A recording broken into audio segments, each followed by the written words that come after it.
Now very good morning students. आज हम discuss कर रहे हैं 10th क्लास का राजस्थान बोर्ड का सैम्पल पेपर जो 2025 में राजस्थान बोर्ड ने राजस्थान बोर्ड ने जो रिलीज़ किया था उसी सैम्पल पेपर को सॉल्व कर रहे हैं। उसका पार्ट 3 लेके चल रहे हैं और इसका डिटेल सॉल्यूशन है हिंदी और इंग्लिश दोनों मीडियम में सॉल्व कर रहे हैं। तो बढ़ते हैं। अब सबसे पहला जो पार्ट है मैथमेटिक्स के पॉइंट ऑफ व्यू से जो क्वेश्चन मैंने इससे पहले दो वीडियो बन चुके हैं और ये तीसरा पार्ट 3 है।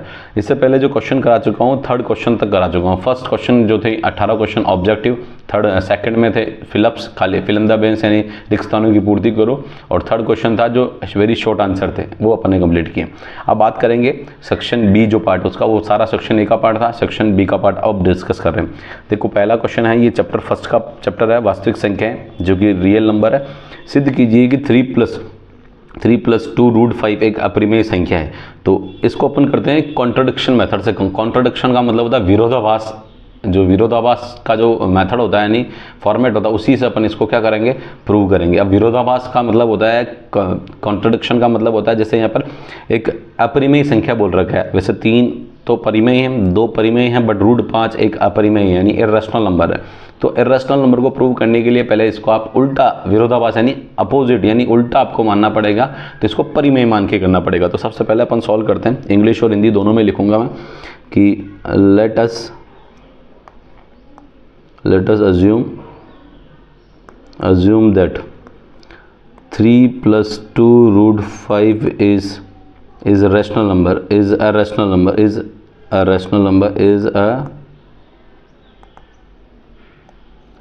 number। इसका मतलब ये है कि माना कि इसको मैं डिफरेंट कलर से कर देता हूँ ताकि आपको हर चीज़ समझ में अच्छे से, हिंदी और इंग्लिश दोनों बाई लैंग्वेज है इसलिए।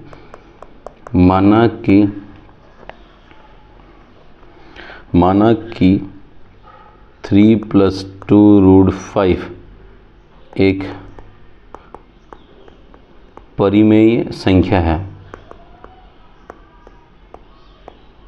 अगर आपको वीडियो अच्छा लग रहा है तो बिल्कुल सब्सक्राइब चैनल को जरूर करके जाइए, और इस वीडियो की पीडीएफ डाउनलोड करने के लिए इस वीडियो की डिस्क्रिप्शन में आपको एक टेलीग्राम चैनल का लिंक डाल रखा है, उस टेलीग्राम चैनल पर जाके इस पीडीएफ को डाउनलोड कर सकते हैं ताकि पीडीएफ भी मिल जाएगी और वीडियो भी मिल जाएगा, ताकि आपको बहुत अच्छे से समझ में आ जाएगा। ठीक है, चलो आगे बढ़ते हैं। और प्लीज़ इस वीडियो को लाइक शेयर सब्सक्राइब और चैनल को सब्सक्राइब कर लें ताकि रेगुलर आपको अपडेट मिलता रहे। परिमेय संख्या है, फिर आप लोग जो परिमेय संख्या मानते हैं तो परिमेय के लिए पॉइंट ऑफ व्यू से 3 + 2√5 जिसको आप लोग क्या कंसिडर कर लेंगे, a/b मान लेंगे। क्या मान लेंगे, a/b। अब a/b मान लेंगे तो जहाँ ये बोलेंगे where a and b are positive integers और b not equal to b 0 के बराबर नहीं है, and a and b are coprime number.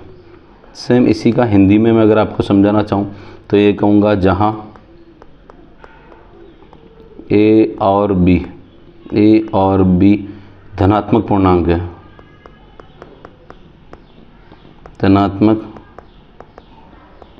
पूर्णांक है, और b नॉट इक्वल टू 0, और a और b सहभाज्य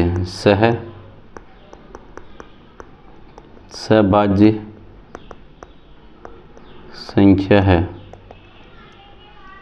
ठीक है, ये तो वो आपका किसका पार्ट है, हिंदी और इंग्लिश दोनों का पार्ट है।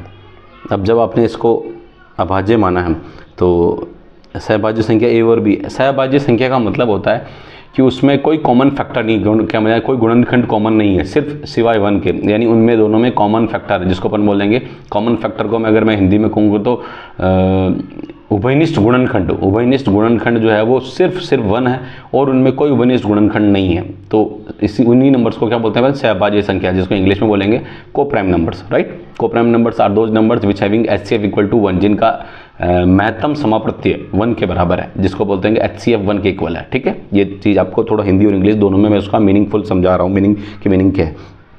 फिर आते हैं 3 + 2√5 = a/b है, a/b। इसको वज्र गुणा करेंगे तो वज्र गुणा तो बाद में करेंगे, पहले तो उसको सिंप्लीफाई कर लेते हैं। 2√5 = a/b -3, 2√5 equals to a minus 3b, और ये √5 equals to a minus 3b upon 2।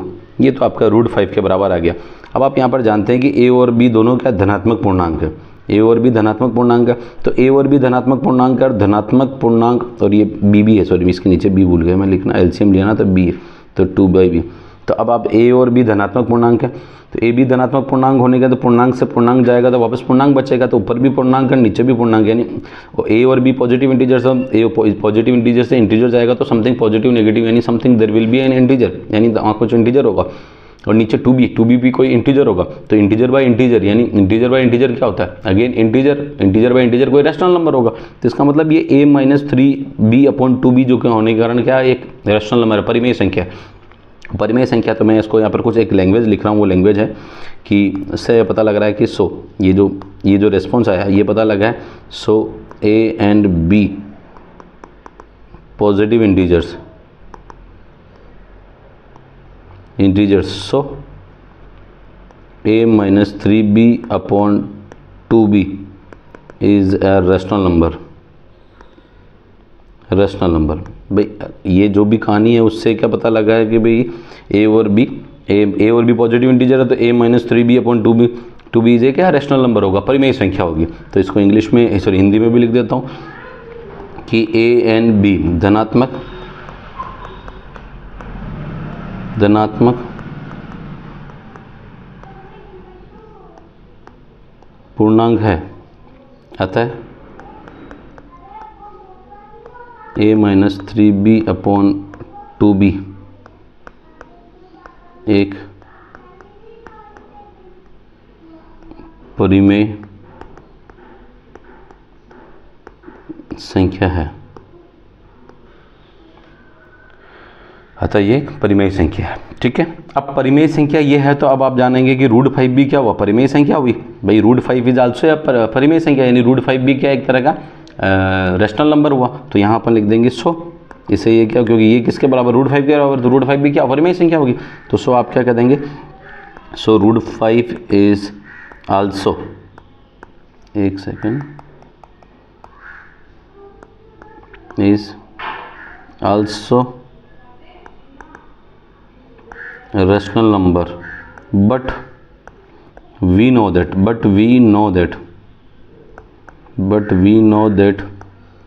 √5 is irrational number। भाई √5 जब इसके बराबर है तो √5 भी क्या हुआ, रैशनल नंबर हुआ। बट लेकिन हम जानते हैं कि √5 तो इररेशनल नंबर है। भाई √5 एक इररेशनल नंबर है, क्योंकि ये number which is not terminating and not repeating, यानी जो नंबर ना तो टर्मिनेट हो रहा है और ना ही क्या कहूँ, ना तो रिपीट और ना रिपीट हो रहा है उसमें, तो इसलिए इस तरह नंबर्स को क्या बोलेंगे आप, इररेशनल नंबर्स बोलते हैं। तो √5 एक इररेशनल नंबर है, हम जानते हैं कि we know that √5 is irrational number. और दिस कॉन्ट्रडिक्शन अराइजेस, ये जो कॉन्ट्रडिक्शन हुआ है, यानी एक विरोधाभास हुआ है, ये किस कारण से हुआ, क्योंकि हमने रॉन्ग एजम्पशन कर लिया कि 3 + √5 is √5 is a rational number, ये हमने गलत धारणा कर ली थी। तो ये लिख रहा हूँ, this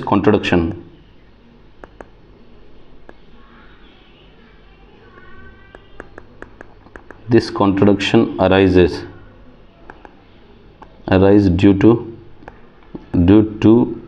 wrong assumption, wrong assumption. So we conclude that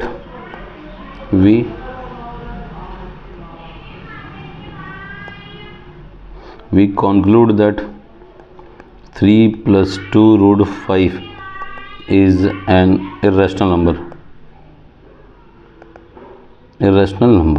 इसलिए √5 क्या हुआ, 3 + √5 इज एन इररेशनल नंबर। यहाँ तक तो मैं समझता हूँ कि कोई दिक्कत नहीं। अब इसी को आप लोग क्या करेंगे, इसी को मैं हिंदी में भी आपको लिख देता हूँ। हिंदी में क्या लिख रहा हूँ, अतः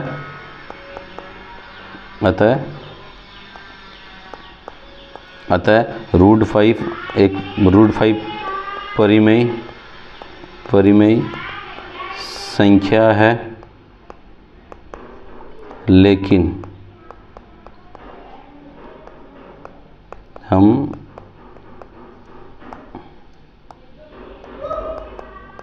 जानते हैं कि हम जानते हैं कि √5 एक अपरिमेय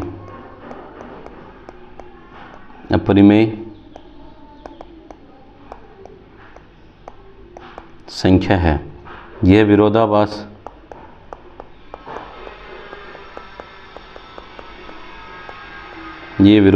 गलत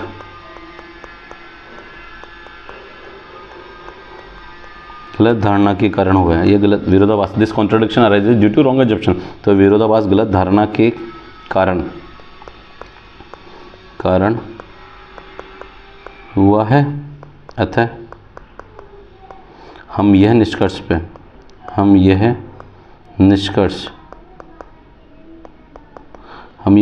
निकालते हैं कि 3 + 2√5 एक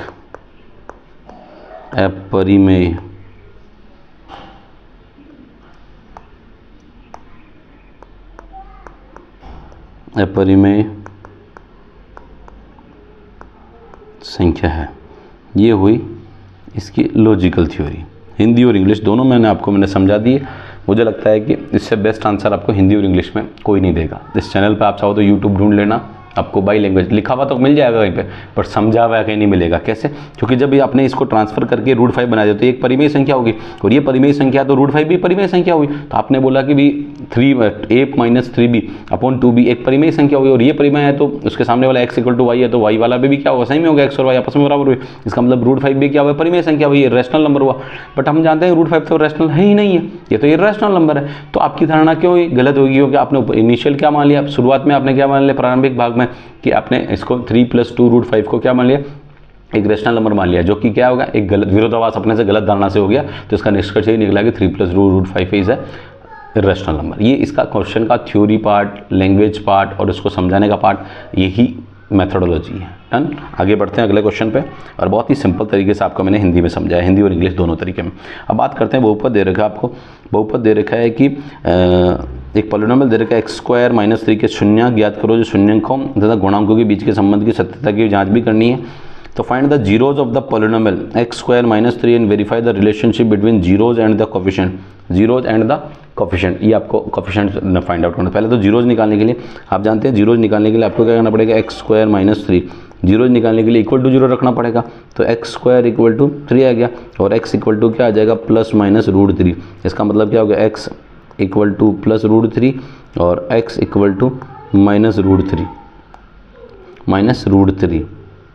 तो ये तो हुआ पहला जीरो, और दूसरा ये हुआ दूसरा जीरो। दोनों जीरो आपके सामने आ गए। अब इन दोनों जीरो को आप क्या मानेंगे, एक को तो अल्फा मान लिया, माना कि एक को तो अल्फा मान लिया और एक को आपने बीटा मान लिया। दो जीरोज जो मानते हैं, शून्यांक जो मानते हैं, दोनों का एक अल्फा और एक बीटा मान लिया। तो यहाँ मान लेता हूँ मैं, माना कि शून्यांक अल्फा एंड बीटा है। क्या है? अल्फा और बीटा है। एक अल्फा और एक बीटा मान लिया, अल्फा और बीटा मान लिया। अब अपने जो अल्फा माना वो अल्फा क्या हो गया, √3, अल्फा √3 आ गया, और बीटा आपके पास -√3 आ गया। Alpha √3, beta -√3। अब जब अल्फा बीटा 0 हो गया तो इसी को अपन इंग्लिश में लिख दे तो एक ही बात है, let the zeros be alpha and beta, और अल्फा = √3 एंड बीटा = -√3। हिंदी और इंग्लिश दोनों बता दिया। अब जब अल्फा बीटा जीरोज आ गया तो चलो ये यहाँ तक का पार्ट तो आपने कंप्लीट कर लिया, मैं समझता हूँ यहाँ तक कोई इशू नहीं है। अब अगला पार्ट क्या है, अगला पार्ट ये कुछ ऐसा है, जो आपकी इक्वेशन है x², ये जो -3 है इसको मैं लिख सकता हूँ x² + 0x 0 × x, और ये -3 = 0। इसको मतलब x को 0 से मल्टीप्लाई करेंगे तो ये अल्टीमेटली है तो 0 ही है, बट आपने एक इंसर्ट कर लिया क्योंकि कंपेयर तुलना करने के लिए, और -3 लिख दिया। अब आप लोग जानते हैं कि क्वाड्रेटिक जो द्विघात बहुपद यानी क्वाड्रेटिक पॉलिनोमियल होता है वो किस फॉर्म में होता है, ax² + का bx + c की फॉर्म में होता है। और यहाँ से अपन तुलना करेंगे ना, कंपेयरिंग, और यहाँ आ जाएगा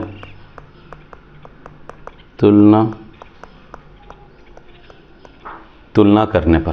क्या करने पर? तुलना करने पर। तो तुलना करने पर तुलना करोगे तो तुलना करो, ए की वैल्यू क्या आ जाएगी, ए की वैल्यू 1 और बी की वैल्यू क्या आ जाएगी 0 और सी की वैल्यू क्या आ जाएगी -3। ए बी सी की तीनों वैल्यू आ गई और ए बी सी की जब तीनों वैल्यू आ गई तो यहाँ पर क्या पहला क्या निकालेंगे, सम ऑफ जीरो, जिसको कि वेरीफाई करना ना, आपको लिखा हुआ है तो संबंध की सत्यता की जांच भी करो, शून्यांकों के संबंध की सत्यता की जांच करो, शून्यांकों से ज़्यादा गुणांकों की। तो शून्यांक और गुणांक की सत्यता की जांच करनी तो सत्यता की जांच करते हैं, तो सत्य है या नहीं है तो सत्य दिखाते हैं अपन। तो अपन अलग अलग लिखेंगे, पहला तो लिखेंगे sum of zeros, sum of zeros जिसको अपन बोलेंगे शून्यांकों का योग, शून्यांकों का योग जिसको अपन अल्फा प्लस बीटा लिख रहे हैं, जो किसके बराबर होता है -b/a के बराबर होता है। अब जब -b/a के बराबर प्रूव करना है तो पहले अपन क्या लेके चलेंगे, लेफ्ट हैंड साइड LHS भाग, LHS भाग। LHS क्या होता है, alpha plus beta, alpha plus पता है √3 और बीटा अपने पास -√3 और दोनों एक दूसरे से क्या हो जाएंगे, कैंसिल हो जाएंगे, तो आंसर बचेगा 0, 0 का मतलब 0/1। अब यहाँ आते माइनस, यहाँ अब अपन क्या करें, ये तो लेफ्ट हैंड साइड सोल्व करिए, अब अपन सोल्व कर रहे हैं RHS भाग, RHS भाग। मैं थोड़ा सा काम करता हूँ, ये अब अपन कर रहे हैं RHS भाग, RHS भाग सब सोल्व करते हैं तो RHS में क्या -b, तो -b, b की वैल्यू तुलना करने पे कितना आया 0 और a की वैल्यू है 1, तो -0/1 दैट इज़ 0। तो लेफ्ट और राइट हैंड वहाँ पे भी क्या आ गया, left hand side equals to right hand side. ये तो गुणांक, पहला गुणांक और शून्यांक की सत्यता की पहले वाले की जांच होगी। दूसरा क्या है, प्रोडक्ट ऑफ जीरो, जिसको बोलेंगे शून्यांकों का गुणनफल। दूसरा पार्ट अपन लिख रहेंगे प्रोडक्ट ऑफ जीरोस, जिसको अपन लिख रहे हैं अल्फा बीटा और ये c/a होता है, c/a होता है। अब यहाँ प्रोडक्ट ऑफ जीरोस को बोलेंगे शून्यांकों का गुणनफल,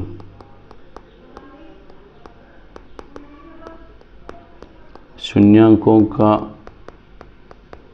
गुणा, शून्यांकों गुणा, ठीक है।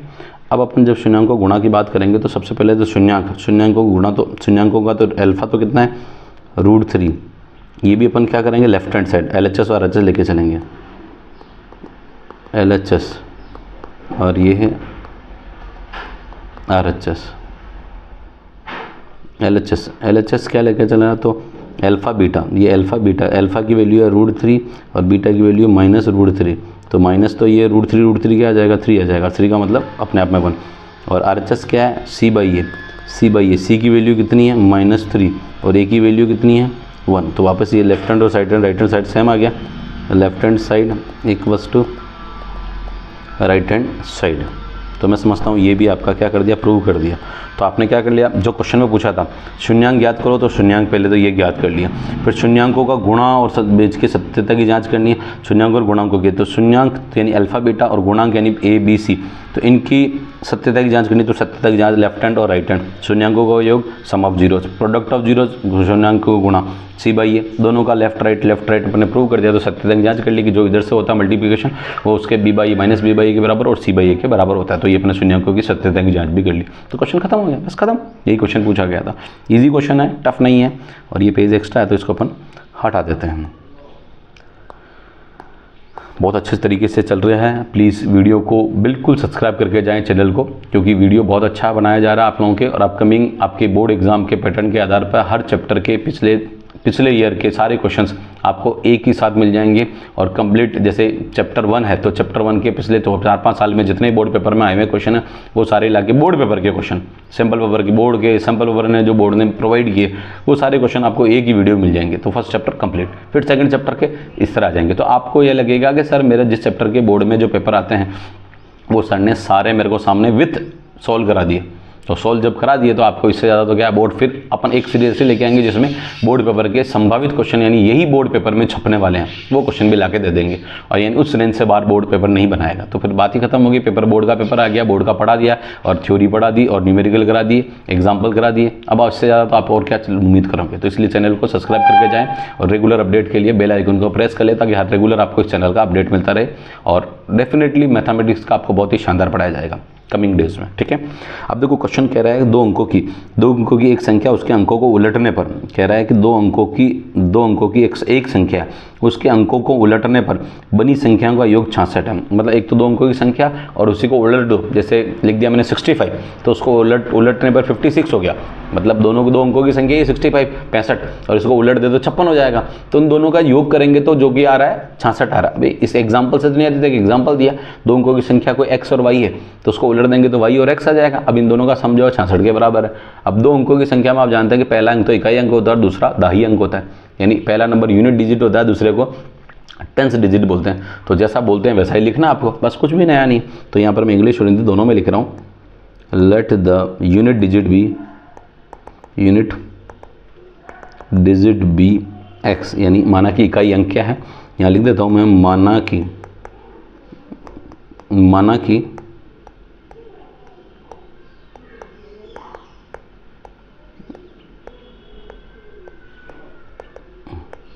माना कि इकाई अंक जो है कि वो x है, माना कि इकाई अंक x है और दहाई अंक यानी tense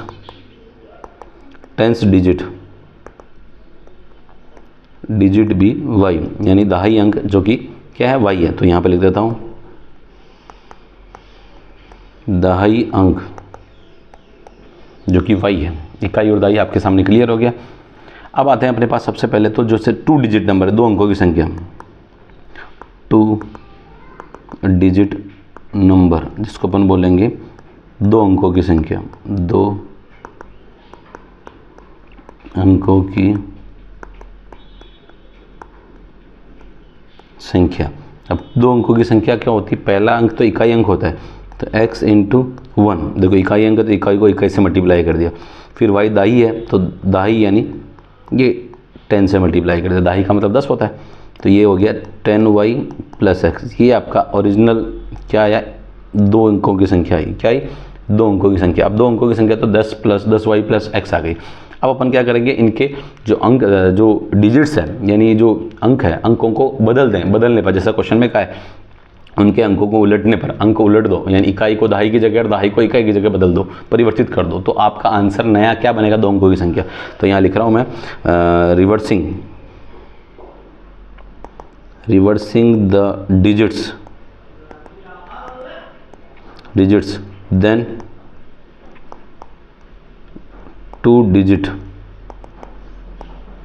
number be, reversing the digit then 2 digit number be. तो 2 डिजिट नंबर क्या होगा, यहाँ लिख देता हिंदी में, अंकों को उलटने पर दो अंकों की संख्या, दो अंकों की संख्या। अब दो अंकों की संख्या क्या है वो अपन यहाँ पर देखते हैं क्या होगा।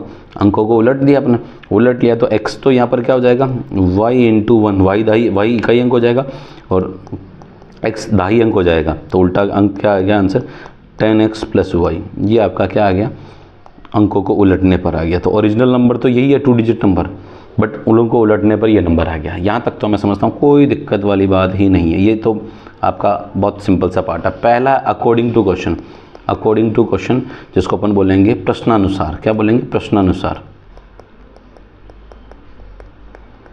प्रश्नानुसार का मतलब होता है प्रश्न के अनुसार, प्रश्न क्या कह रहा है उसी अनुसार अपन उसका आगे लिख रहे हैं। क्या कह रहा है, दो अंकों की एक संख्या अगर उसके अंकों को उलटने पर बनी संख्या, यानी कितनी संख्या है, दो, जो कि ये सामने है। कितना है, पहला 10y प्लस एक्स और दूसरा दे रखा 10x plus Y, 10x plus Y, दोनों को उलटने पर बनी संख्या का योग 66 है, तो जोड़ दो। तो जोड़ते हैं, x प्लस 10x जो कि 11x है और 10y प्लस y जो कि 11y है जो कि 66 है। 11 को कॉमन लोगे तो x प्लस y है जो कि 66 है और 11 कैंसिल कर लो तो ये 6 आ गया। x plus y equal to 6 है, x प्लस वाई 6 आ गया। तो ये तो आपकी पहली इक्वेशन आ गई, जो समीकरण बोल रहे हैं जिसको पहली इक्वेशन आ गई। यहाँ तक तो कोई दिक्कत ही नहीं है।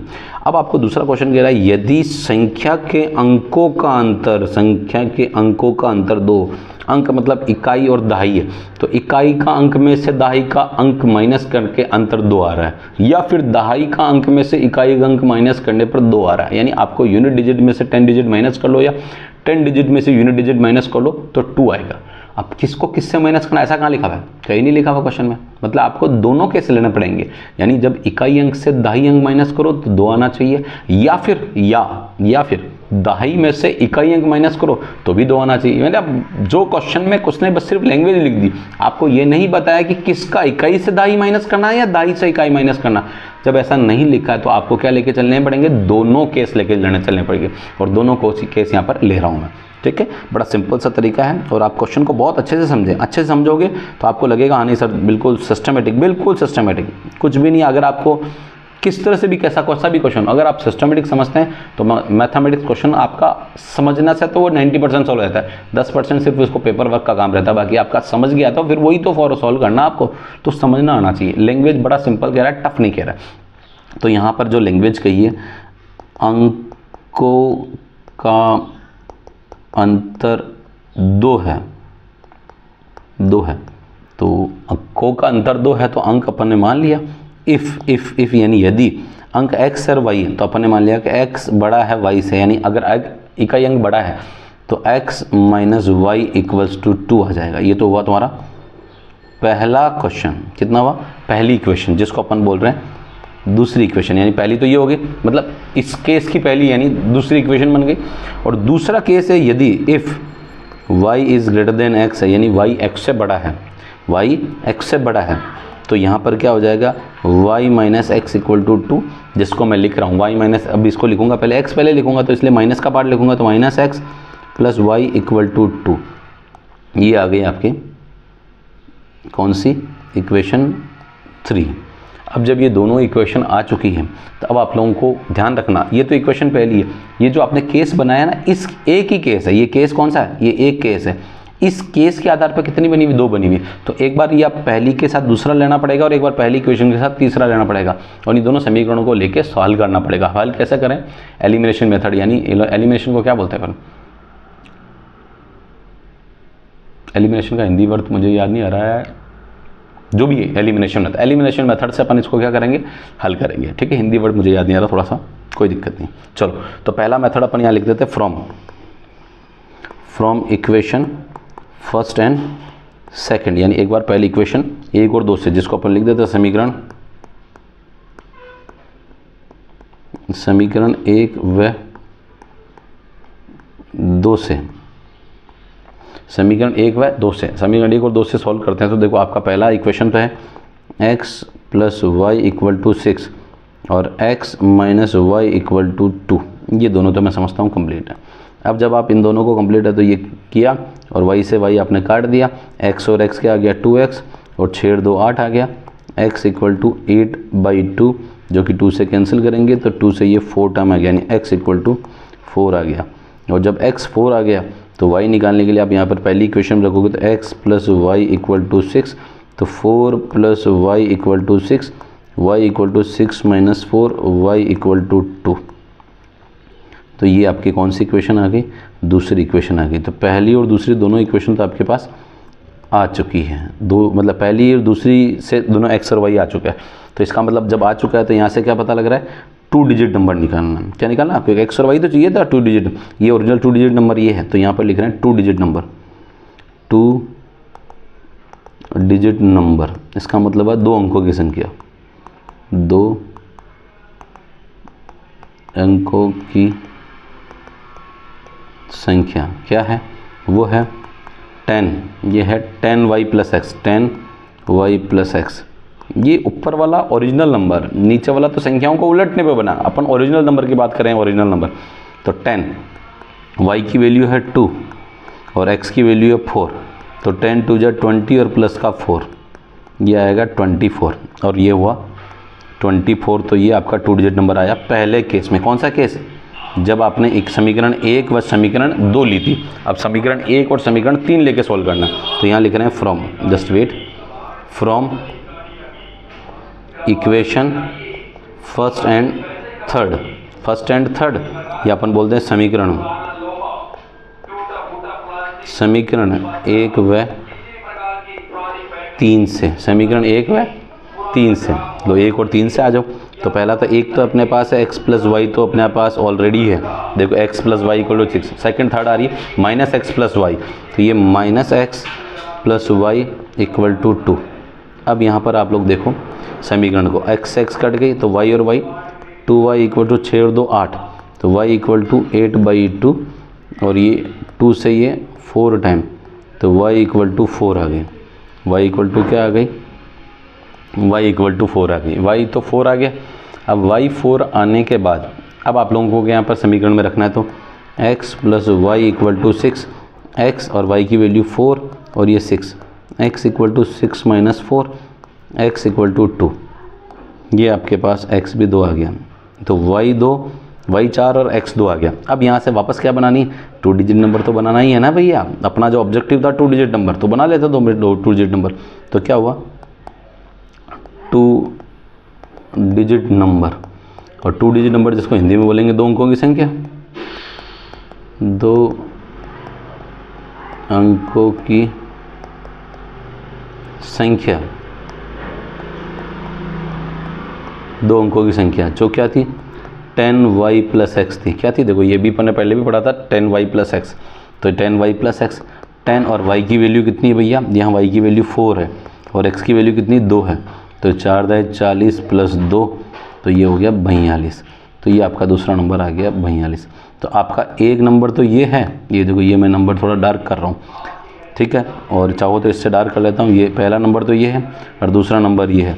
इन दोनों नंबर को आप उल्टे हुए नंबर को जोड़ के देखो, 24 और 42 66 होते हैं, और इनका अंतर देखो 4 माइनस 2 2 आ रहा है, और यहाँ 4 माइनस 2 इसका उल्टा करो, अंतर भी 2 आ रहा है। आ गया, तो सारी चीज़ें संतुष्ट है।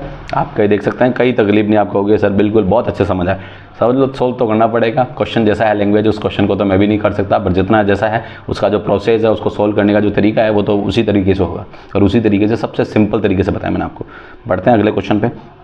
अगला क्वेश्चन है, यदि किसी एपी के प्रथम 14 पदों का योग 1050 है तथा इसका प्रथम 10 पद है, प्रथम पद 10 है, तो 20वां पद आपको पता ज्ञात करना है। तो कर लेंगे 20वां पद भी।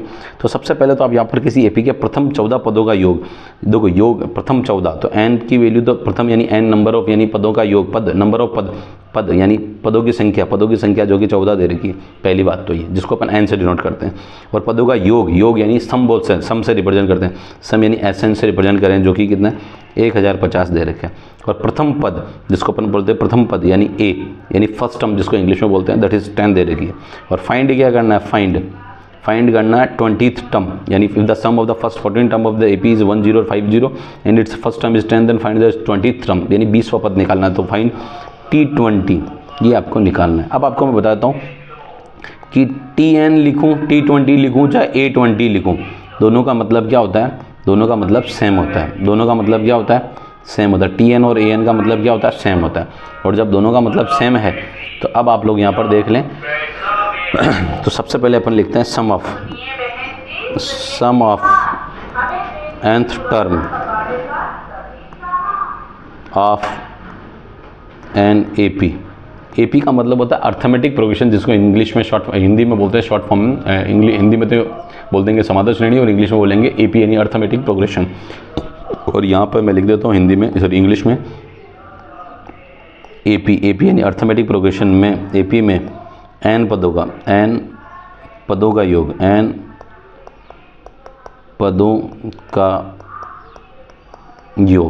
एपी में एन पदों का योग। जब n पदों का योग है, तो सबसे पहले तो n पदों का योग का फॉर्मूला क्या होता है, Sn = n/2 2a plus n-1 into D, n/2 2a plus n-1 into D. ये तो हुआ पहला फार्मूला। अब इसमें अपन को जो चीज़ दे देगी वो सब रख दो, अपना आंसर आता है। देखो काफ़ी हद तक Sn n दे देगा सम यानी 1050, n दे देगा 14 टर्म्स का तो 14/2, 2a दे देगा 10 और n दे देगा 14, तो ये 14 माइनस 1, और d आपको पता करना है। d नहीं दिया भैया, d जिसको बोलते हैं अपन सार्व अंतर, d क्या बोलते हैं, सार्व अंतर। ये फार्मूला काम में लिया, तो इस फार्मूले को थोड़ा सा अपन हाईलाइट कर लेते हैं। और हाईलाइट करी हुई चीज़ हमेशा जीवन में दिखता वही बिकता है, जीवन में याद रखना, दिखता वही बिकता है। तो जो दिखेगा वही बिकेगा, तो थोड़ा सा दिखाना तो पड़ेगा आपको, प्रेजेंटेबल होना चाहिए, जिसको अपन नॉर्मल, अगर मैं इसका कंक्लूजन समझाना चाहूँ, निष्कर्ष, कि आपकी कॉपी प्रेजेंटेबल होनी चाहिए। और प्रेजेंटेबल है तो नंबर कहीं नहीं जाएंगे, नंबर वहीं देके जाएगा टीचर। ये 200% नोट कर लेना। पुराने अनुभव मेरे, जैसे मैं पढ़ाता हूँ उसी आधार पर कॉपी प्रेजेंटेबल बनवाता हूँ। मेरी सारी बोर्ड की कॉपियाँ बच्चों की और प्रेजेंटेबल होती है तो मार्क्स फिर 100 आउट ऑफ 100 ही आते हैं, कहीं नहीं जाएगा, कहीं नहीं जाएगा। अगर आपका कंटेंट छोटा मोटा भी लूज़ हो गया, कम हो गया, तो भी नंबर कोई नहीं काटेगा, अरे यार कॉपी बहुत शानदार है। तो ये ध्यान रखें, प्रेजेंटेबल बनाएं कॉपी को, ठीक है। अब आप लोग देखें यहाँ सबसे पहले ये 2 से 14 को कितना टाइम कैंसिल कर लिया, 7 टाइम कैंसिल कर लिया। अब यहाँ ये 7 जो बच रहा है यहाँ पर अपन लिखेंगे 1050 अपॉन 7 और ये 10 टू जा 20 और प्लस 14 में से गया तो 13D। अब ये 7 से कैंसिल करो तो 7 1 जा 7 और ये 7 1 जा 7, रिमेनिंग रहेगा 3, 7 5 जा और ये रहेगा 0, 7 5 जा 35, ठीक है। तो 150 रहा, तो ये 150 माइनस 20, इधर 20 है तो माइनस 20 प्लस 13D, ये बचा 130 इक्वस टू 13D और D की वैल्यू निकालेंगे, D निकालेंगे तो 130 बटे हुए 13, तो यहाँ से पता लगा D जो कि 10 आ गया, यानी D यानी सार्व अंतर जिसको बोलते हैं कॉमन डिफरेंस, दैट इज़ 10। तो कॉमन डिफरेंस तो आपके सामने D आ गया और अपना क्वेश्चन का पार्ट था D आ गया। अब D आते ही अगला क्वेश्चन आपका जो सॉल्व होता है वो सॉल्व होता है बहुत ही सिंपल तरीके से, और सिंपल तरीके से सॉल्व कर रहे हैं। अपने को 20वां पद निकालना है, तो यहाँ पर मैं लिख रहा हूँ 20वां पद, 20th term of N AP, ठीक है, या जिसको बोलेंगे 20वां पद, 20वां पद। तो 20वां पद निकाल दो, समांतर श्रेणी में 20वां पद, ऐसा लिख दो, थोड़ा मैं लिख देता हूँ, समांतर श्रेणी में 20वां पद AP में लिख देता हूँ, AP में 20वां पद। अब 20 टर्म निकालना तो फॉर्मूला क्या लगेगा, TN, जो आपके अपने बुक में AN पढ़ा है। तो AN और TN दोनों चीज़ सेम है, मैंने ऊपर ही लिख दिया कि AN और TN। AN बोलता है nth नंबर का टर्म और TN बोलता है nth नंबर का टर्म, तो दोनों का मीनिंग सेम ही हो ना। तो TN टर्म का T वर्ड यूज़ करते हैं और AN का A इसलिए ले रखा है कि अब फर्स्ट टर्म को A माना, इसलिए इसका n नंबर का टर्म AN हो गया। और अब हम पुरानी बुक्स में देखते थे तो टर्म यानी पद को टर्म बोलते हैं इंग्लिश में, इसलिए उसका सिंबल क्या ले रखा, T ले रखा। और सम, जैसे सम का SN बोला तो SN का S सम ले रखा, तो उसी तरह सिंबॉलिक ले रखा, इसलिए आप कंफ्यूज ना हो। TN और AN दोनों का मतलब सेम है, nth नंबर का टर्म है, AN भी nth नंबर का टर्म है, यानी nवां पद है और ये भी nवां पद ही है, मतलब दोनों का सेम है, इसलिए मैं बता के जा रहा हूँ, आप लोग कंफ्यूज ना हो और बिल्कुल अच्छे से पढ़ें। TN equals to A plus N minus 1 into D, ये nवां पद निकालने का सूत्र होता है। तो यहाँ TN आपको TN निकालना है तो T20 निकालना, तो 20वां पद A आपको दे देगा 10 और 20वां तो 20 माइनस 1 और D आपके पास आ गया 10, तो ये तो आ गया 10 और 20 माइनस 1, 20 माइनस 1 हो गया 19, 19 इंटू 10, तो ये तो हो गया 10 प्लस 190 जो कि 200 हो गया। तो 20वां पद जो आपके पास आया है वो आया है 200, 20वां पद 200 आया, ये आपका क्वेश्चन कंप्लीट 7वां वाइंड अप कर दिया। अब आते हैं अपने पास क्वेश्चन जो कि बहुत ही अच्छे तरीके से क्वेश्चन करवा रहा हूँ, तो प्लीज़ वीडियो को मैं फिर रिपीट कर रहा हूँ, लाइक शेयर सब्सक्राइब आप लोग बिल्कुल करके जाएं और चैनल पर बने रहने के लिए बेल आइकन को प्रेस कर लें ताकि आपको रेगुलर अपडेट मिलता रहे। इस वीडियो का PDF डाउनलोड करने के लिए इस वीडियो के डिस्क्रिप्शन में टेलीग्राम चैनल का लिंक डाल रखा है, वहाँ ज्वाइन करें टेलीग्राम चैनल को और फिर इस वीडियो की PDF आप आराम से डाउनलोड कर लें। बहुत ही सिंपल तरीके से मैं समझा रहा हूँ। और आप देखो यूट्यूब पर कईयों की वीडियो मिलती है, PDF नहीं मिलता, वो PDF देने का तो फिर सब खत्म हो जाएगा, बच्चा PDF से पढ़ लेगा। मेरे यहाँ नहीं, मेरे को बच्चे को मैंने लिख रखा है मेरे वीडियो पे, आपने देखा होगा यूट्यूब पे, पढ़ेगा इंडिया तो बढ़ेगा इंडिया, तो मुझे पढ़वाना है। आप कोई भी मेथड फॉलो करें, अगर आप वीडियो से पढ़ रहे हैं तो वीडियो देखें, जहाँ नहीं समझ आ रहा वीडियो पूरा अच्छा से देखें, आपको लगेगा नहीं समझ आ गया। और PDF भी देखें, आपको कलरफुल दे रही शानदार, तभी आपको लगेगा नहीं सर बहुत बढ़िया मेहनत करेगी, हिंदी और इंग्लिश बाई लैंग्वेज। ऐसा नहीं टीचर पढ़ाएंगे शॉर्ट फॉर्म में लिख के हाँ इसका आंसर आ गया, वो तो मैं भी कर सकता हूँ, तो मैं डिटेल इसलिए पढ़ा रहा हूँ कि बच्चे को लिखना है पेपर, डायरेक्ट आंसर शॉर्टेज नहीं मारना कि A लिख दिया B लिख दिया, उसका सोल्व करना। तो मैंने ऑब्जेक्टिव भी सोल्व करें ताकि आपको सोल्व करने का तरीका पता हो, क्योंकि बच्चों पर मैं वास्तव में एनर्जी डालना चाह रहा हूँ, बच्चों में मेहनत करना चाह रहा हूँ, इसलिए मेरा वीडियो PDF सब देखेंगे, उसमें मेहनत है, टाइम जरूर लगा है उसके टुकड़ों में डिवाइड करके। अरे टाइम लगेगा तो क्या हुआ, बच्चे का तो कहते हैं ना रिजल्ट तो आउटपुट आ रहा है ना, तो वही पे अपन वर्क कर रहे हैं, इसलिए प्लीज़ चैनल को सब्सक्राइब जरूर कर लें। पढ़ते हैं वापस अगले क्वेश्चन पे। आपको कह रहा है दी गई आकृति में ये जो दे रखा है कि OCD OBA दोनों ट्राइंगल सिमिलर है, समरूप है। तो ये देखो OCD ODC ये जो त्रिभुज दे रखा, दिख रहा है त्रिभुज, हाँ ठीक है भाई, ये त्रिभुज। और दूसरा देखो सीक्वेंस देखना, ODC, ठीक है। और दूसरा बोल रहा OBA, तो यहाँ पर देखेंगे ये 70 है तो ये भी क्या होगा, 70 ही होगा। क्या होगा, ये 70 है तो ये भी 70 होगा, क्योंकि इसका क्या कोरस्पॉन्डिंग एंगल है, यानी संबंधित कोण है। दोनों त्रिभुजों का समरूप है तो समरूप रूप का क्या संबंधित कोण भी क्या होंगे, बराबर होते हैं, बराबर होते हैं। तो संबंधित कोण बराबर होंगे तो ये 70 है तो ये भी क्या होगा, 70 होगा। ये तो अपने को पता लग रहा है। तो सबसे पहले तो मैं यहाँ लेके चल रहा हूँ, वी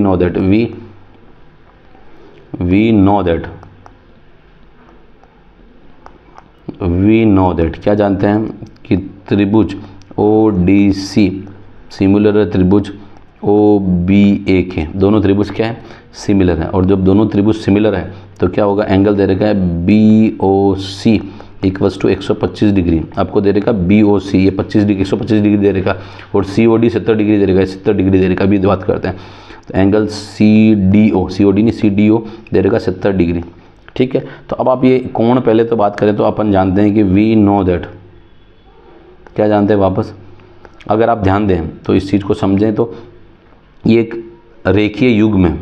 ये 125 है तो बचा हुआ कितना होगा, एक ये पूरी रेखीय युग्म पे कोण 180 डिग्री होता है, तो ये 125 है तो बचा हुआ कोण कितना होगा, बचा हुआ कोण 180 माइनस 125 जो कि 55 डिग्री आ जाएगा। तो ये बचा हुआ कोण निकालना, तो रेखीय युग्म से तो मैं वो आपको बिल्कुल सॉल्व करके दिखा रहा हूँ। तो ये क्या हो रहा है, angle BOD equals to 180 degree. अब ये तुम कहोगे हम जानते हैं कि 100 डिग्री है, 180 डिग्री है, 180 डिग्री क्यों है, उसका पीछे कारण है रेखीय युग्म। तो मैं इसको इंग्लिश में लिख रहा हूँ लीनियर पेयर, जिसको इंग्लिश में लिख रहे हैं, इंग्लिश में लीनियर पेयर, हिंदी में लिखे हैं रेखीय युग्म, रेखीय युग्म। अब रेखीय युग्म की जब बात करेंगे तो आप रेखीय युग्म ले आओ, angle BOC plus angle COD दोनों का सम 180 डिग्री है। अब BOC 125 डिग्री है, ये लो भैया 125 डिग्री, तो एंगल COD निकालना, तो COD 180 डिग्री, तो ये एंगल COD जो आएगा 180 माइनस 125 डिग्री जो कि 55 डिग्री, एंगल COD 155 डिग्री आ गया। तो COD तो आपके सामने आ गया। अब COD जब आपके सामने आ गया तो अब आपके पास जो एंगल पहला पार्ट तो COD आ गया, यानी ये वाला एंगल जो कि जिसको अपन कह सकते हैं this one is the 55 degree, कितना, ये 55 डिग्री आ गया, ये 55 डिग्री आ गया। तो अगला आपको निकालना है, आपसे क्वेश्चन में पूछा, देखो क्वेश्चन में एंगल पूछा OAB, ये OAB एंगल कौन सा, देखो OAB यानी ये एंगल आपको पता करना। आपसे क्वेश्चन में ये फाइंड किया हुआ, इस पे उसने क्वेश्चन में ये आपको क्या करना है, फाइंड करना। तो ये फाइंड करने के लिए आप लोगों को क्या करना पड़ेगा, ये एंगल आ जाएगा, ये एंगल DCO, तो DCO आ गया तो ये उसका क्या हुआ, संबंधित कोण यानी कॉरस्पॉन्डिंग एंगल है। तो कॉरस्पॉन्डिंग एंगल निकाल लेते हैं। तो यहाँ पर मैं आपको लिखता हूँ, देखो किस में, इस पूरे त्रिभुज में, क्योंकि दो एंगल आ गए तो तीसरा कोण तो त्रिभुज के जो कोणों का योग है उस प्रमेय से, यानी एंगल सम प्रॉपर्टी से। तो 0 ODC यानी OCD एंगल निकाला, दो एंगल का सम आ चुका, तीसरा एंगल उससे माइनस 180 से माइनस कर लेंगे तो बचा हुआ एंगल आ जाएगा। तो ये एंगल अपन लिख रहे हैं, तो यहाँ लिख रहा हूँ मैं बाय यूजिंग, सॉरी एक सेकेंड कलर ले रहा हूँ मैं वापस, by using angle sum property, जिसको अपन हिंदी में बोलेंगे त्रिभुज के कोण योग गुण से, त्रिभुज के कोण योग गुण से भी किससे, भी त्रिभुज का योग, कोण का योग जो करते हैं उस गुण से क्या करेंगे, तो करते हैं भैया तीनों कोणों का योग सम कितना होगा, 180 के बराबर। तीनों कोणों का योग करते हैं, angle DCO plus angle ODC, देखो एंगल जोड़ते जाना, DCO ODC और DOC जो भी सारे एंगल का सम प्लस एंगल DOC कितने के बराबर है, 180 के बराबर। जब 180 के बराबर आ गया तो ये क्या होगा, angle DCO plus ODC 70 degree है और DCO 55 डिग्री है और ये है 180 डिग्री। अब एंगल DCO की बात करेंगे तो 70 और 55 क्या हुआ, 125 को उधर भेजेंगे तो 180 माइनस 125 डिग्री। तो ये कोण भी कितना आ गया, ये कोण भी है DCO भी क्या आ गया, एंगल DCO भी कितना आ गया 55 डिग्री आ गया, और ये कोण भी 55 आ गया। तो ये भी अपने क्वेश्चन की डिमांड में था कि 155 डिग्री निकालना।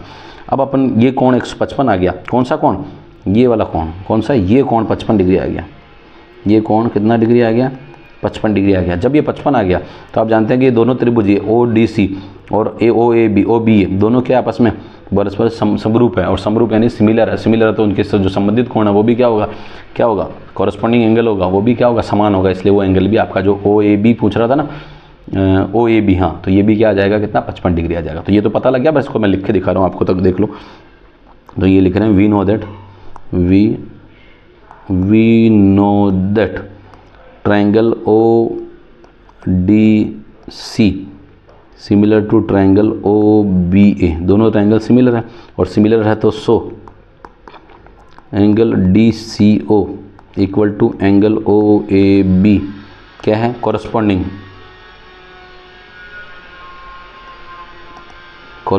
एंगल, और कॉरस्पॉन्डिंग एंगल है तो क्या लिखोगे, संबंधित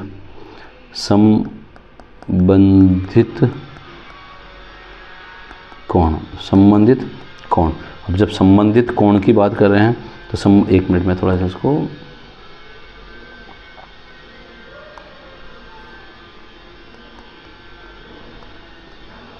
संबंधित कोण, अब जब संबंधित कोण है तो ये क्या हुआ 55 degree equals to angle OAB, तो ये OAB भी क्या हुआ 55 डिग्री हुआ। ये आपका क्वेश्चन फाइनली कंप्लीट हो गया, ठीक है। तो OAB भी जो ये वाला कोण था, ये कोण भी कितना डिग्री आ गया, कौन सा वाला, ये वाला भी, जिसको अपन ये वाला बोल रहे थे, ये वाला, ये भी कितना आ गया 55 डिग्री आ गया, जो अपन ने सॉल्व करके निकाले। बड़ा मतलब वर्बली वे से 1 मिनट में सॉल्व कर रहे थे, पर लिख के सॉल्व किया आपके सामने, लिख के सॉल्व आपने समझा दिया। अब अगला क्वेश्चन कह रहा है कि बिंदु, जो कि बोल रहा है बिंदु A और B, ये दोनों दो बिंदु दे रखे को जोड़ने वाले रेखाखंड को समान 3 भागों में विभाजित करना। समत्रिभाजित करने वाले बिंदु की निर्देशांक ज्ञात करो, यानी find the coordinate of the point of trisection of the line segment joining the point A equals to 2 - 2 and B equals to -7 और 4, यानी समान त्रिभाजित करना है। तो आप ये क्या करेंगे, यहाँ पर मैंने एक लिखा है समान विभाजित करने, तो ये एक तो ये A पॉइंट है, दूसरा B पॉइंट है, A और B समान विभाजित करना है। अब यहाँ पर मैं दो, क्योंकि समान 3 भागों में 3 भागों में विभाजित करने के लिए क्या होगा, 2 बिंदु लेने पड़ेंगे तभी 3 भागों में विभाजित होंगे। तो पहला बिंदु तो ले लिया अपन ने यहाँ पर P, और दूसरा बिंदु ले लिया अपन ने Q, P और Q ले लिया। अब जब P और Q ले लिया तो P बिंदु के निर्देशांक अपन ने मान लिया कोई x, y, और Q के भी x मान लेंगे। तो आप अनुपात देखोगे ये 1:1, 3 समान 3 भागों में विभाजित, तो तीनों का अनुपात क्या होगा 1:1 तो चलेगा। अब तब 3 भाग हो गए। तो अब आप लोग क्या निकालना है कि सबसे पहले P बिंदु के निर्देशांक निकालें। A बिंदु के निर्देशांक आपके सामने ऑलरेडी है, कितने दे रखे निर्देशांक 2, -2, और B के दे रखे -7,4, A और B आपके दे दिए, और आपका P बिंदु के निर्देशांक निकालना है। तो निकालो निर्देशांक। अब सबसे पहले निर्देशांक निकालें तो आपने क्या माना कि इसको x1 y1 मान लिया और x2 y2 मान लिया। तो A1 x1 y1 और x2 y2। तो यहाँ पर सबसे पहले तो लेते हैं विभाजन सूत्र से। अब आप लोग पहले ध्यान दें, जब P बिंदु के निकाल रहे हैं, देखो आपको डायरेक्ट P और Q दोनों एक साथ नहीं निकलेंगे, एट ए टाइम P के निकालने हैं। जैसे P के निकालने हैं तो P AB को विभाजित कर रहा है, ये 1 अनुपात तो ये है, और इधर बचे हुए कितने 2 अनुपात है, तो ये दोनों का मिलके क्या हो जाएगा 1:2 हो जाएगा। तो इसको आप लोग इस तरह लिखेंगे, ये तो आ गया M2 और ये आ गया आपके पास M1। तो ये 1:2 अनुपात आया, 1:2। तो 1:2 में क्या कर रहा है P बिंदु विभाजित हो रहा है। सेम इसी का उल्टा Q का चलेंगे तो 2:1 हो जाएगा। क्या हो जाएगा 2:1 हो जाएगा। तो P और Q आप लोग यहाँ पर दोनों ही कैलकुलेट करते हैं। तो सबसे पहले तो मैं लिख रहा हूँ बाय यूजिंग सेक्शन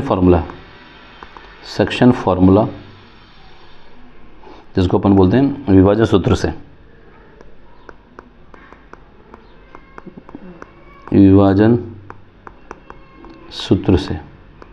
विभाजन सूत्र से क्या होता है, सबसे पहले x जो वैल्यू होती है विभाजन सूत्र से वो होती है m1 x2 plus m2 x1 upon m1 plus m2, और y जो है m1 y2 plus m2 y1 upon m1 plus m2। ये विभाजन सूत्र से चलेगा, विभाजन सूत्र का ही फॉर्मूला है और विभाजन सूत्र से चलेंगे। तो m1 m2 तो आपको पता लग गया, ये 1:1:2। तो यहाँ मैंने जो अनुपात लिख रहा हूँ, अब अपन निकाल रहे हैं बिंदु निर्देशांक, निकाल रहे हैं p बिंदु के निर्देशांक। तो यहाँ लिख देता हूँ p बिंदु के निर्देशांक, जिसको बोलेंगे coordinate of point P, coordinate of point P, coordinate of point P, coordinate of point P। तो x के कोऑर्डिनेट निकालने हैं। और एक चीज़ ध्यान देना, ये जो अनुपात है, ये अनुपात जैसे ये दे रखा है कि m1 की वैल्यू है 1, तो 1:4 आ रहा है, तो 1:2 डायरेक्ट 1:2 नहीं बोलेंगे, तो अपन इसको 1 के बोल देंगे और m2 को बोलेंगे 2 के बोलेंगे, क्योंकि अनुपात है। तो अनुपात को जब तोड़ते हैं अलग अलग वैल्यू में, तो वो डायरेक्ट 1 और 2 नहीं होता है, वो 1 के और 2 के लिखते हैं, के की टर्म यानी कोई मल्टीप्लाई कर दिया। तो x का जो अनुपात है, फॉर्मूला तो पता है m1 की वैल्यू है 1 के, तो ये तो आपने लिखा 1 के, और x2 आपके सामने है -7 प्लस m2 जो कि है 2 के, और आपके पास है x1 जो कि 2 है, और अपॉन m1 प्लस m1 की वैल्यू दैट इज़ 1 के और 2 के, 1 के प्लस 2 के। अब आप लोग यहाँ पर x की वैल्यू माइनस का 7 के और ये प्लस का 4 के अपॉन 3 के, तो ये 7 माइनस यानी माइनस का 3 के बटे हुए 3 के, और ये 3 के से 3 कैंसिल, जो कि -1 आया। x की वैल्यू -1, x की वैल्यू -1, x की वैल्यू तो -1 आ गई। अब बात करते हैं y की वैल्यू निकालने के लिए। तो y के निर्देशांक निकालने के लिए देखो y वही m1 y2, तो m1 की वैल्यू तो है 1 के, और y2 है y2 दैट इज़ 4, ये है 4 प्लस m2 है दैट इज़ 2 के, क्या है 2 के, और इस जगह y1 है -2। ये फार्मूला लिखा हुआ भैया, इस फार्मूले को ढंग से देख लें। अपॉन m1 प्लस m2 यानी 1 के प्लस 2 के, तो ये तो -4 के और ये माइनस का 4 के और अपॉन 3 के। आप देखेंगे 4 के से 4 के कट गया, तो आंसर क्या आ गया 0 आ गया, यानी y की वैल्यू 0 आ गई, y की वैल्यू 0 आ गई। तो ये जो p बिंदु के निर्देशांक आ गए, तो मैं लिख देता हूँ कोऑर्डिनेट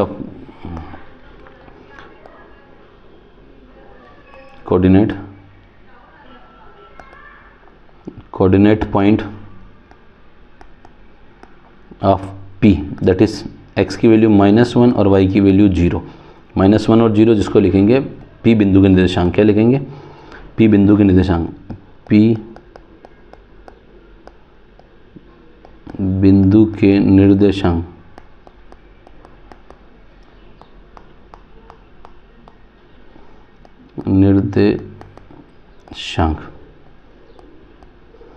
जो आ गया -1 0। अब ये तो p के निकाले, अभी q के बाकी है ना भैया, तो q के बाकी है तो q के भी निकालते हैं, कोई दिक्कत वाली बात नहीं अपने को, बड़ा सिंपल तरीके है। देखो मैंने टुकड़ों में क्वेश्चन ज़्यादा किए हैं, इनको समझाने का ज़्यादा रखा तो आपका समय बढ़ा दिया, बस कोई नया कुछ नहीं किया। तो समय तो लगेगा, आप जानते हैं बिना समय के तो कैसे पॉसिबल है, पर हिंदी और इंग्लिश दोनों में समझाया, ऐसी कोई चीज़ नहीं जो अपने छोड़ दिए। अब आप लोग एक बार एक काम कर दो, a और b की वैल्यूज़ लिख दो और बड़ा फटाफट a की वैल्यू है देखो 2 -2 और b की वैल्यू आपके सामने है दैट इज़ -7,2। एक बार चेक करो, -7,4 और ये तो आपके सामने p पॉइंट था और एक आपके पास था q था। तो अब अपन किसके निकाल रहे हैं, q के निकाल रहे हैं ना। तो ये q के निर्देशांक क्या है x, y, q के निर्देशांक क्या है x, अब q के निकाल रहे हैं ना, तो q के निकाल रहे हैं, ये p बिंदु है और अनुपात आप जानते हो ये 1:1 था। तो अब q के निकालते तो q के निकालने के लिए क्या करना पड़ेगा, ये अनुपात क्या होगा m1 हो जाएगा, दैट इज़ m1, और ये अनुपात हो जाएगा m1 और m2। तो m1 m2 निकालना है, तो निकालते हैं। सबसे पहला पार्ट है, अब वही सब same, coordinate point of q, जिसको बोलते हैं q के निर्देशांक, q के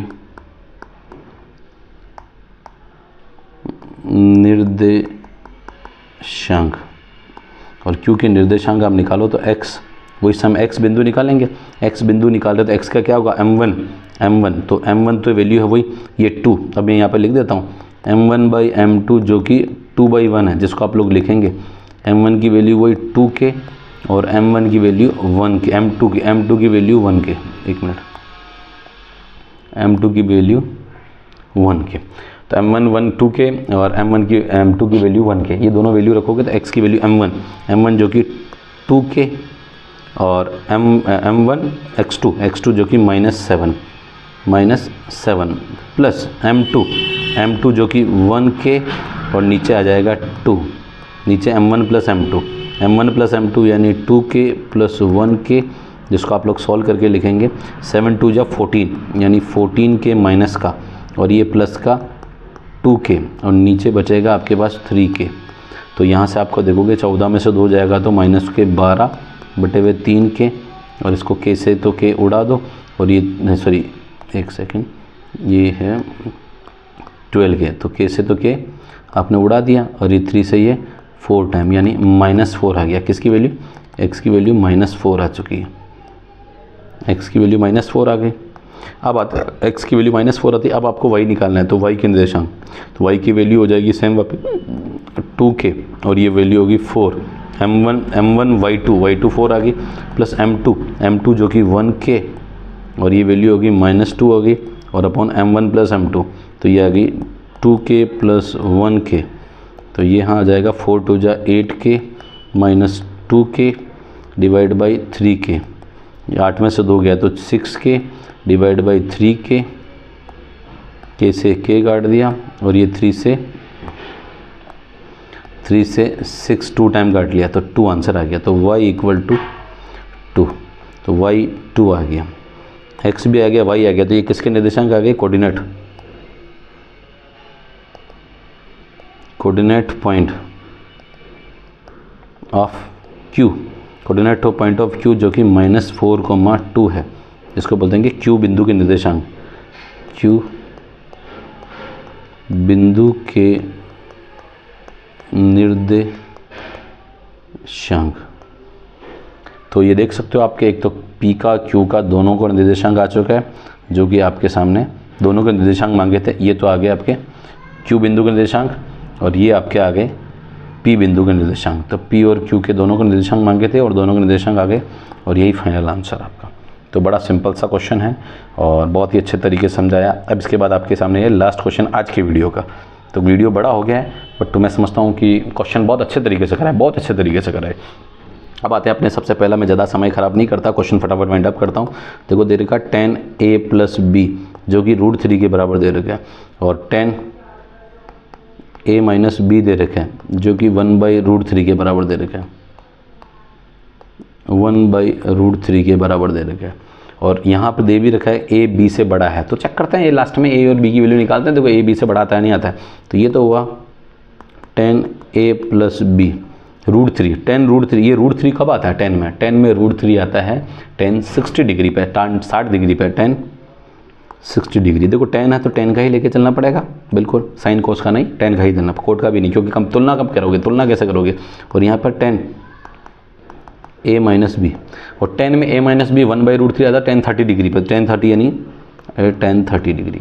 अब आप लोग यहाँ पर लिखोगे तो तुलना कर पाए, ऑन कंपेयरिंग, मैं यहाँ पर लिख देता हूँ ऑन कंपेयरिंग, और ये है ऑन कंपेयरिंग, जिसको बोलते हैं तुलना करने पर, तुलना करने पर, यहाँ लिख दो तुलना करने पर। अब जब तुलना कर रहे हैं तो तुलना करोगे तो यहाँ पर क्या आएगा, a प्लस बी की वैल्यू 60 डिग्री और ये a माइनस बी की वैल्यू 30 डिग्री। इन दोनों को एलिमिनेट कर लो, ये आपकी क्या हुई, ये तो हुई पहली इक्वेशन, समीकरण पहली, और ये कौन सी हुई, समीकरण 2 हो गई। अब आप लिखते हैं यहाँ पर from equation first and second, जिसको हिंदी में लिख रहे हैं समीकरण 1 व 2 से, दोनों से लेके, तो ये आ जाएगा a plus b equals to 60 degree और a minus b equals to 30 degree. ये b से b कैंसिल, ये 2a 60 और 30 90, ताकि a इक्वल्स टू 90/2 और काट लो 2 से 45, तो a आपके पास आ गया 45 डिग्री, ए आ गया 45 डिग्री। तो ए 45 आ चुका है, तो बी निकालने के लिए यहाँ पर रख दो आप बी के लिए, बड़ा सिंपल है, पहली इक्वेशन में रख दो। A plus b equals to 60 degree होता है, तो बी निकालना, तो b equals to 60 minus a जो कि 45 डिग्री है, 60 माइनस 45 यानी 15 डिग्री आ गया, और बी 15 डिग्री आ गया। ए और बी आपके सामने आ गए, तो और आप चेक कर लो यहाँ पर ए बड़ा बी से है, बिल्कुल 45 50 15 से बड़ा है, तो दोनों चीज़ें अपने सब सेटिस्फाई हो गया। और ए प्लस बी का सम 0 से 90 के बीच में बिल्कुल है ना, 45 और 15 60 जो है 0 से 90 के बीच में, तो बिल्कुल ठीक। तो ये क्वेश्चन भी आपके सामने मैंने वाइंड अप कर लिया, बहुत ही शानदार तरीके से आपका ये क्वेश्चन किया है, और लगभग ये पूरी 60 मिनट का यानी 1 आवर का वीडियो हो गया लगभग। तो समझता हूँ कि आप इस प्लीज़ इस वीडियो को लाइक शेयर सब्सक्राइब करेंगे, और चैनल पर बने रहने के लिए इस वीडियो को आपके वीडियो के को सब्सक्राइब कर देंगे, और चैनल पे बेल आइकन को प्रेस कर देंगे ताकि आपको रेगुलर अपडेट मिलते रहे। मिलते हैं नेक्स्ट वीडियो में, तब तक के लिए धन्यवाद और बाय। Okay bye.